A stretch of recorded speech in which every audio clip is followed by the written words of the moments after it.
Hi, my name is Nushrafika binti Azman, 105875. So today my group and I will be presenting our project for TMF1254 Communication and Computer Network.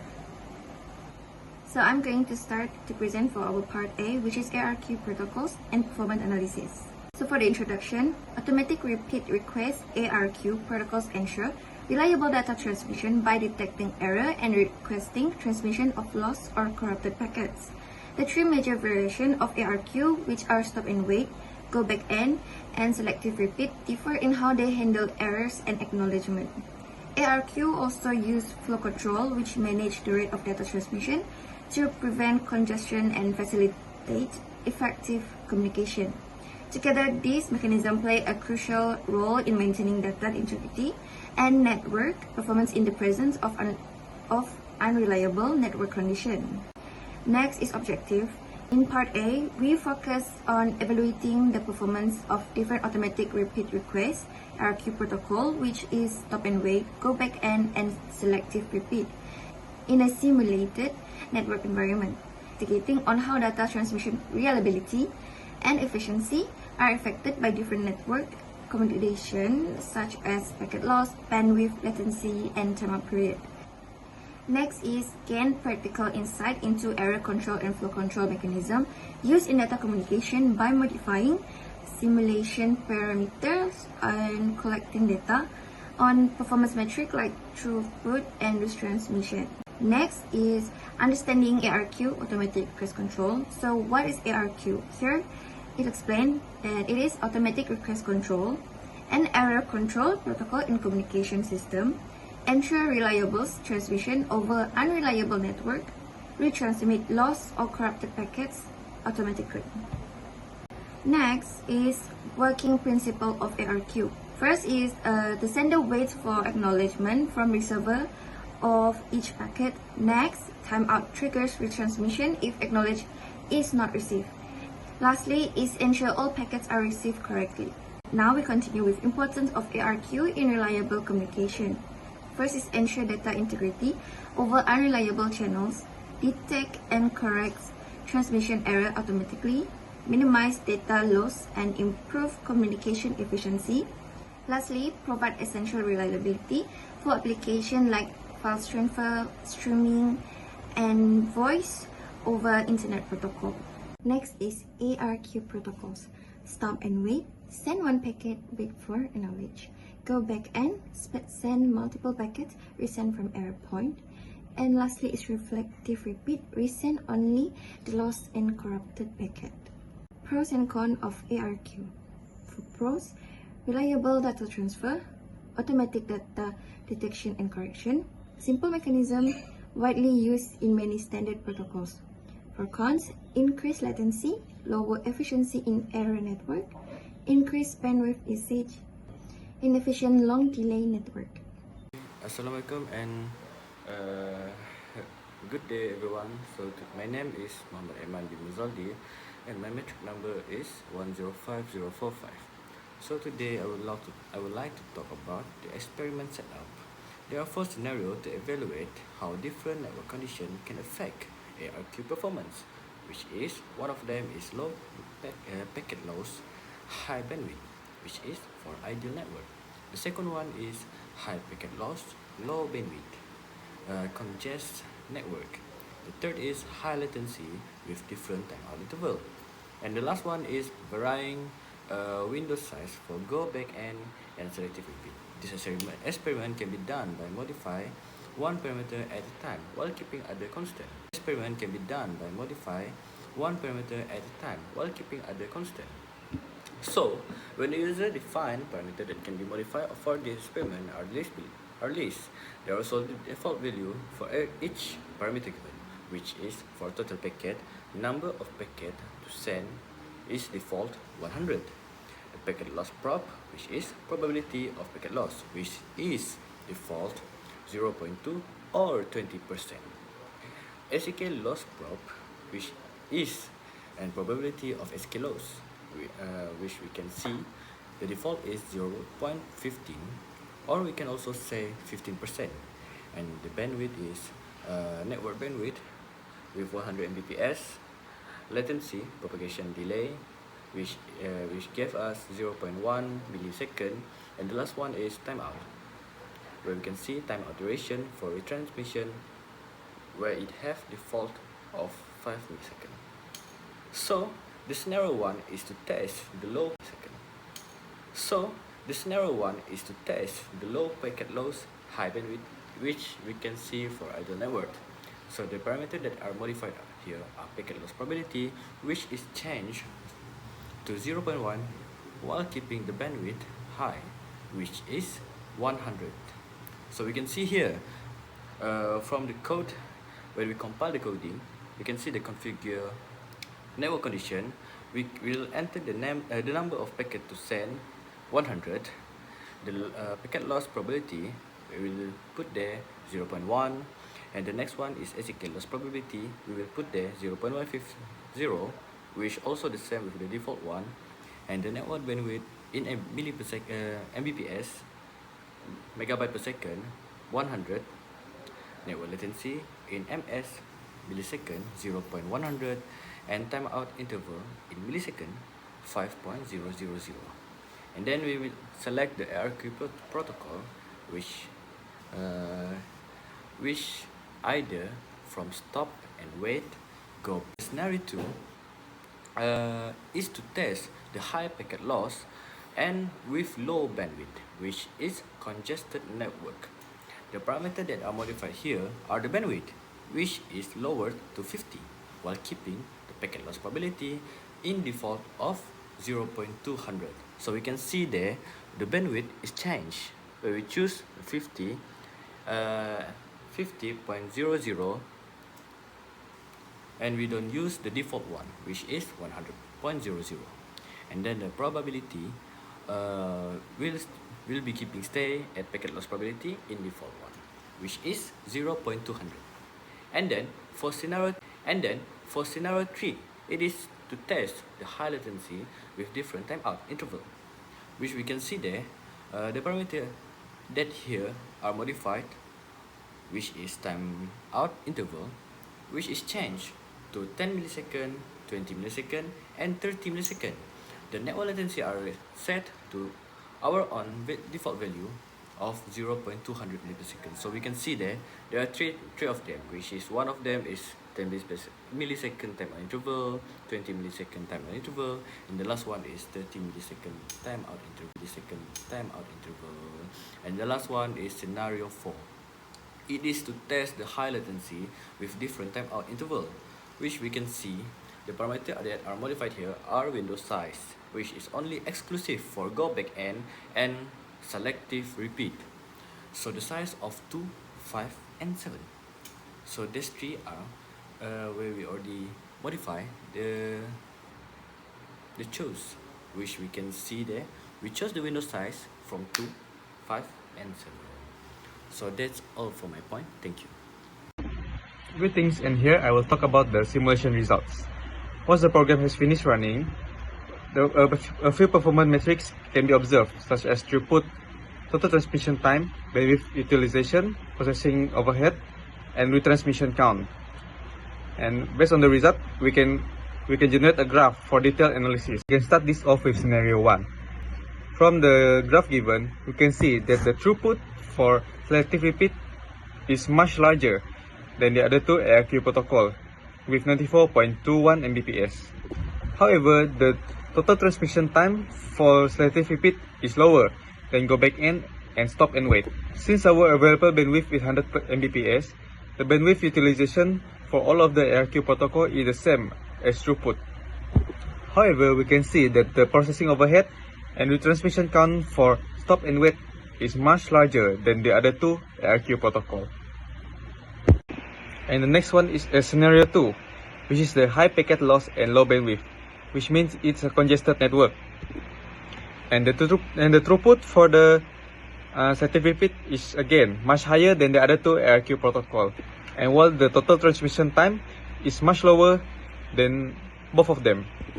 While the bandwidth utilization is still the same as the throughput, the processing overhead and retransmission count for stop and wait is even higher than the previous scenario. So for the third scenario, which is the high latency with different timeout interval, We have three parts with 10 millisecond, 20 millisecond, and 30 millisecond. For 10 millisecond timeout interval, the throughput for selective repeat is slightly higher than the other two ARQ protocol. Next is the total transmission time. The total transmission time for stop and wait is very high compared to the go back N and selective repeat. The bandwidth utilization for all of the ARQ protocol is the same as throughput. What's more surprising here is the processing overhead and retransmission count for selective repeat is higher than go back N, but still lower than stop and wait. While for the 20 millisecond timeout interval, the selective repeat throughput is slightly higher than before, which is a 10 millisecond timeout interval. Meanwhile, the total transmission time for stop and wait is still higher than the other two ARQ protocol. While the bandwidth utilization is still the same, the processing overhead and retransmission count for selective repeat is still higher than go back N, but however it's still lower than stop and wait, which is a very high processing overhead and retransmission count. The last one is the 3 millisecond timeout interval. The throughput for selective repeat is higher than go back N and stop and wait. However, the total transmission time for stop and wait is much higher than before. While the bandwidth utilization is the same as throughput, the processing overhead for stop and wait is higher, and so does its retransmission count, while the selective repeat is even higher than go back N. The final scenario is verifying window size for go back N and selective repeat. There are three window sizes that we can vary, such as window size of 2, 5, and 7. Since this does not apply on stop and wait, we can only go through go back N and selective repeat. The throughput for selective repeat is 47.73 Mbps, which is higher than go back N. The total transmission time for the selective repeat is also lower than go back N. Meanwhile, the bandwidth utilization is still the same as throughput. The processing overhead of go back N is slightly larger than selective repeat, while the retransmission count is higher than selective repeat. Next is for window size of 5. We can see that the throughput of selective repeat is still higher than go back N. The total transmission time for selective repeat is slightly lower than go back N, while the bandwidth utilization is the same as throughput. However, there are major difference in processing overhead of selective repeat than the other window size. The processing overhead for the selective repeat of window size of 5 is 24.81, which is higher than go back N, while the retransmission count for go back N is higher than selective repeat. The final one is the window size of 7. You can see that the throughput for selective repeat is very high compared to the go back N, while the total transmission time is much lower than go back N2. The bandwidth utilization is the same as throughput, and the processing overhead for selective repeat is higher than go back N, while the retransmission count for go back N is much higher than selective repeat. As we can see from the previous scenario, we can see the impact of network condition on ARQ protocols. The first network factor is the packet loss. For the stop and wait, it slows down a lot as it has to wait and resend one packet at a time. However, for the go back N, it retransmits the lost packet and all the ones after it. For the selective repeat, only retransmit the lost packets, most efficient under high packet loss. The next network factor is the bandwidth. You can see for the stop and wait, it has a poor utilization as it sends one packet then waits. It wastes a lot of available bandwidth. For the go back N, it has a better use of bandwidth by sending multiple packets. But for selective repeat, it have an excellent bandwidth usage, sends many packets and only resends what is needed. The next network factor is the latency. For stop and wait, latency is highly affected. It is waiting for ACK replies, causes big delays. However, for the go back N, it is less affected. Performance drop if cumulative ACK are delayed. For the selective repeat, it handles latency very well. The packets and ACK flows independently. And the final network factor is timeout. For stop and wait, it needs precise timeout settings. If too short, it causes unnecessary resends, while too long causes delay. And for the go back end, it retransmits many packets if timeout is too short. Long timeout delay, recovery. And for the selective repeat, it is the most efficient. It resends only the packet that's missing, even if timeout occurs. That's all from me. Thank you. Greetings, and today I present a comparison of three ARQ protocols which are stop and wait, go backend, and selective repeat, which are tested under various network conditions. So we analyze the performance in terms of throughput, retransmission rate, and efficiency across four scenarios. So for scenario 1 is ideal network, which are low packet loss and high bandwidth.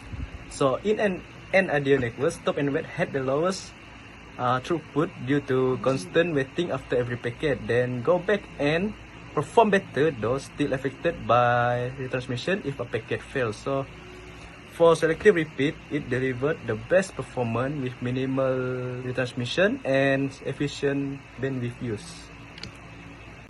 Okay, so we move on to the next scenario, which is congested network. So with high packet loss and low bandwidth, the stop and wait protocols perform worse with a lot of delays.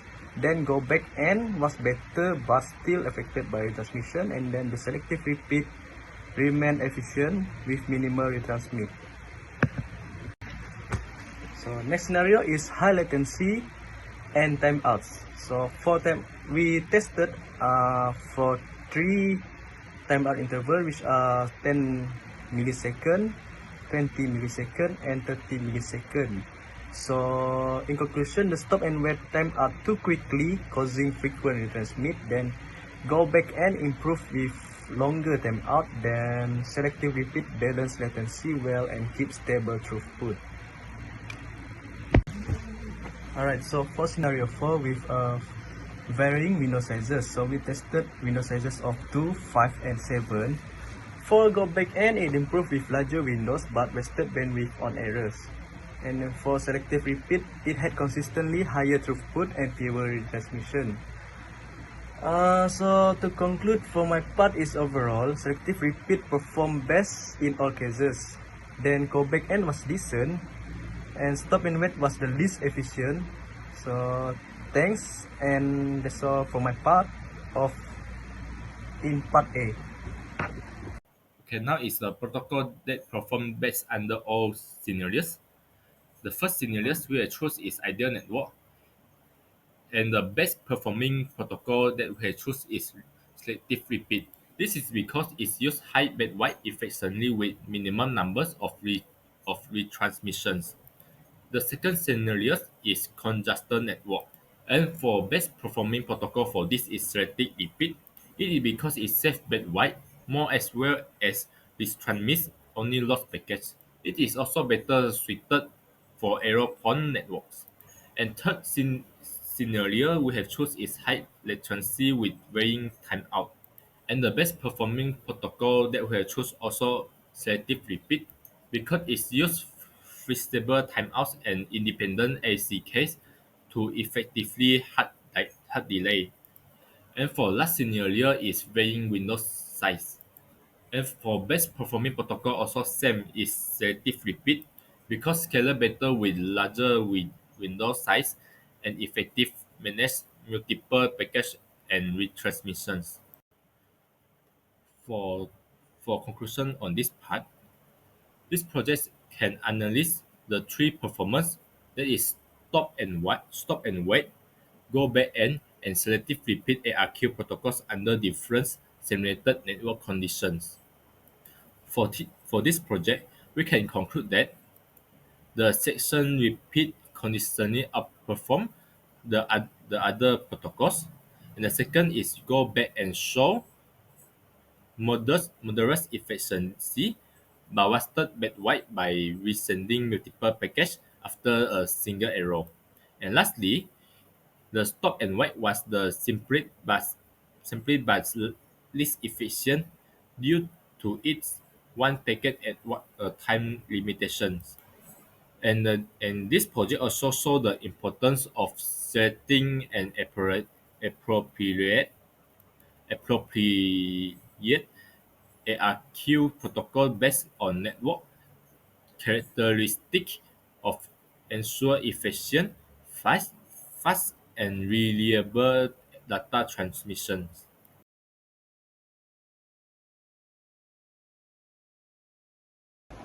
Now I'm going to continue for part B, practical network design for Narmi Sundar and Berhad.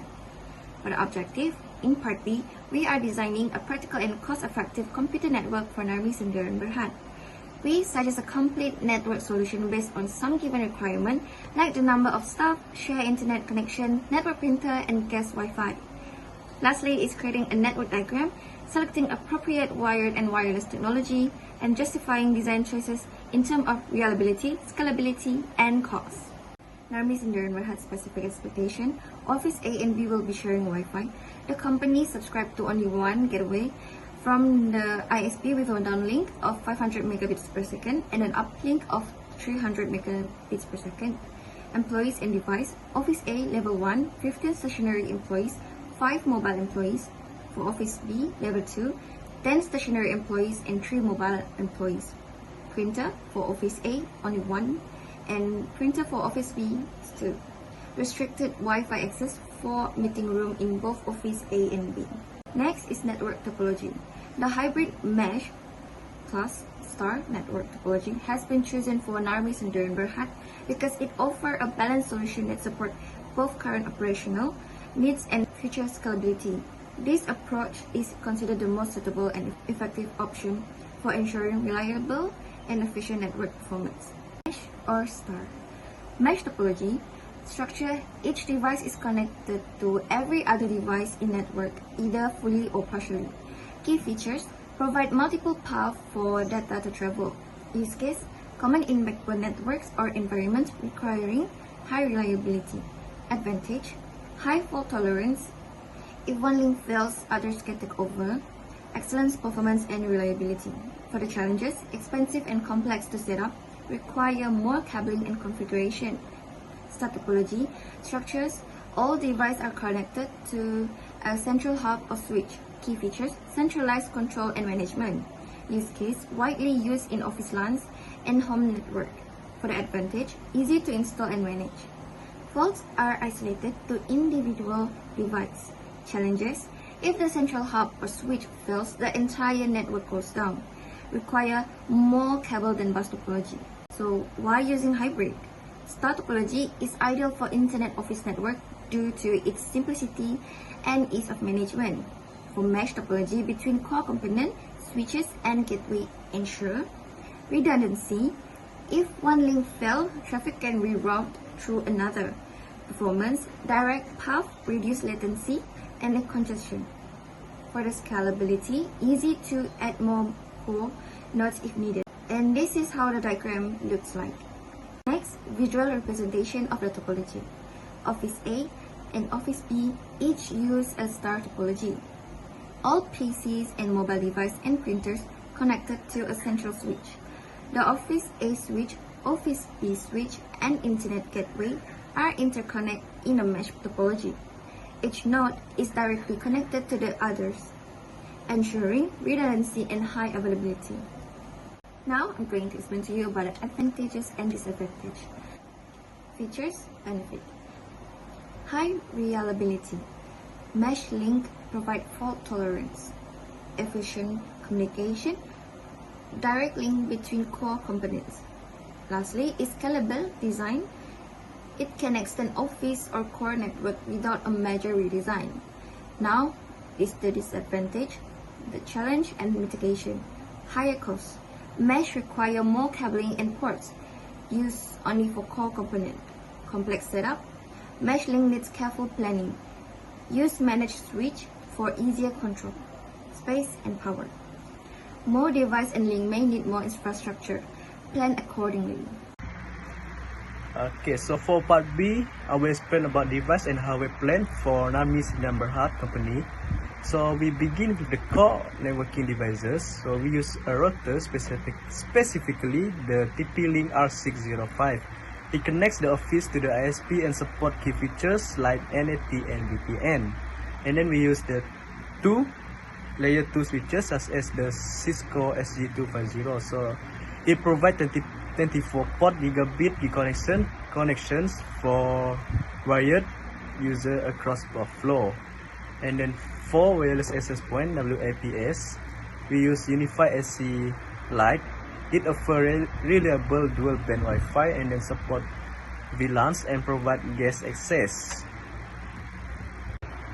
Next, we also included several supporting hardware components such as a firewall like the FortiGate 40F. It is to protect the network by filtering traffic and defending against external threats. And then 2 print servers to make non-network printers accessible to users over LAN. And then patch panel and over 50 network cables for neat and organized cabling. Finally, the 2 USB units to provide power backup for critical devices like the router, switches, and firewall. Okay, so we move on to the next part, which is the device placement. The device placement at level 1, which is Office A. So here is the placement plan for Office A. It is the main network hub on level 1. So first, the router, firewall, and 1 layer 2 switch are placed securely in an IT server room, and it is housed in a network cabinet. So this setup centralized control and protects key equipment from unauthorized access. Next, we have 2 wireless access points, which is Unified AC Lite installed. One in the open working area and one near the meeting room. So this ensures strong and consistent Wi-Fi coverage across the entire floor. So a print server is placed close to the two shared printers, it allowing network printing from any workstation. So we also installed 1 patch panel with about 25 cables inside the network cabinet for neat and structured cabling. Finally, a UPS unit is placed in the same cabinet as the router, firewall, and switch, which is to provide power backup during outage and protect against power fluctuations. Okay, so for Office B on level 2, a second layer 2 switch is wall mounted or placed inside a small cabinet. 2 WMPs are installed, one in the open workspace and one near the meeting room for full wireless coverage. So a patch panel with about 25 cables is installed in a compact rack. A UPS supports the switch to prevent power disruption, and then 1 print server is placed near the shared printer for easy access. And to conclude of my part, we have selected a robust mix of networking and support devices to ensure connectivity, scalability, and security. So placement was planned for functionality, accessibility, and safety across both office levels. So that's all from my part in part B. Thank you. For my point here, and also my name is Muhammad Iman from the previous one, from part A. So here I will talk about the technology selection and the justification of it. So the technology that we use is Cat6 Ethernet trunk cable between level 1, which is Office A, and level 2, which is Office B. So the justification of it, up to 10 gigabyte per second of bandwidth is support, which is enough for internal communication. The next one is cost effective than fiber optic for SEM building configuration. Simple installation between floor using vertical trays or cable riser. And then we also use the low latency and stable, ideal for business critical application. The next one is we also use the Cisco's SG250 switch compatibility. And the last one is scalable for future bandwidth increase or infrastructure expansion. So for the justification, I will explain each of the device that we use. So the first one, router TLR605. It is used to support that NAT, DHCP, inter-VLAN, routing, and VPN, ideal for small to medium businesses. And it is also easy integration for existing ISP and support remote access. The next one is switch. We use the switches from L to Cisco HD250, which offer 24 GB ports with VLAN tagging suitable for both Office A and B. It is also ensure fast wired connectivity for stationary employees and printer connection. For our wireless access point, we use Unify AC Lite, where it is a dual band Wi-Fi 6 capable for stable and fast wireless access for both mobile user and gadget. It is also support multiple SSID for segmentation. For the firewall, we use FortiGate 40F, which enhance network security with traffic filtering, VLAN isolation, and threat protection essential for protection sensitive business data. And the last one, technology selection and the justification. We also use the printer server, which can enable sharing of existing USB printer over the network, avoiding that need to replace them with network enabled model. For our patch panel and cable, we use to organize network cabling for easier maintenance, scalability, and reduced signal interference.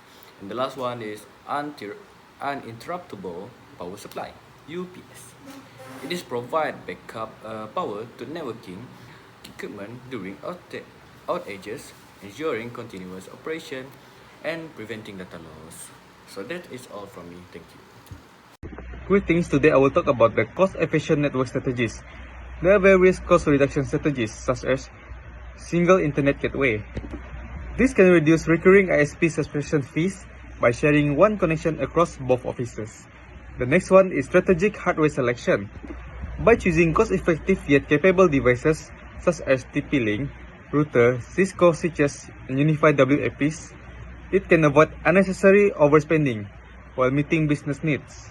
The third one is by utilizing existing assets such as print servers.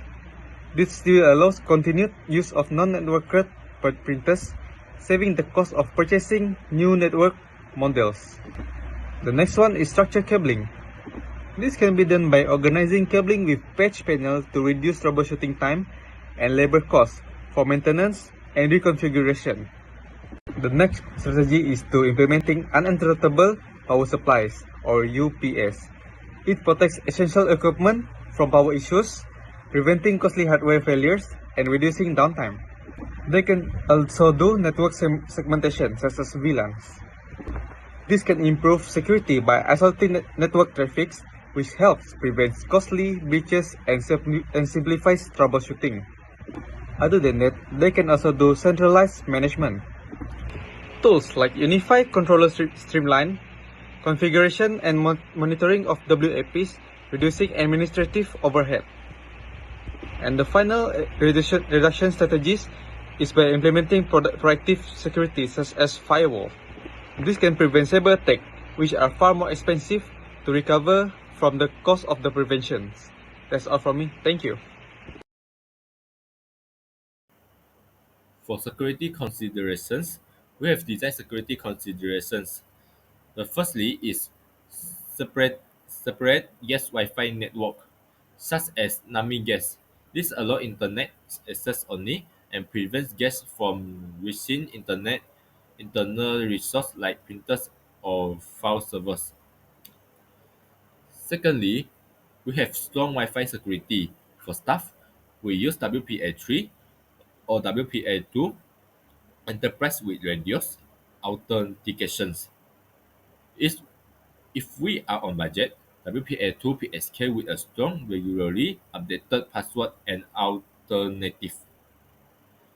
And thirdly, we enable to build in firewall on the main router to block malicious traffic and authorized access. We also cross illness ports and if supported enable basic intrusion prevention filters.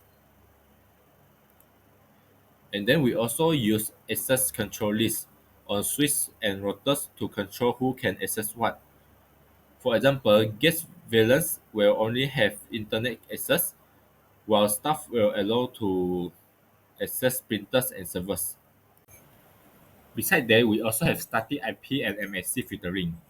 By assigning static IP is important to device printers and optionally enabling MSC address filtering. We also can better manage and restrict which devices are along network. Besides that, we also have physical security. We will place routers and switches in a locked cabinet or circuit room to prevent tampering or unauthorized access. Physical access should always be controlled just like a digital access. Lastly, we also have regular firewall updates. This means periodically updating firewall on routers, access points, and switches to fix no uh, to fix no vulnerabilities and prevent exploits. Now, for our conclusion, the summarize of the planned network key strengths for NAMI SDN BHD that we have designed is hybrid mesh and star topology, cost-effective design, high performance and reliability, strong security measures, and scalable and filter-proof. And for hybrid mesh plus star topology, they ensure core reliability and high availability. And for cost-effective design, it is reduced costs with shared internet and assistant printers. For high performance and reliability, quality hardware ensures smooth and stable operations. For strong security measures, it is protects data using VLANs, ACLS, and firewall rules. And for scalable and filter-proof, it supports easier addition for of users or officer experience. So this is the end for our presentations. Thank you.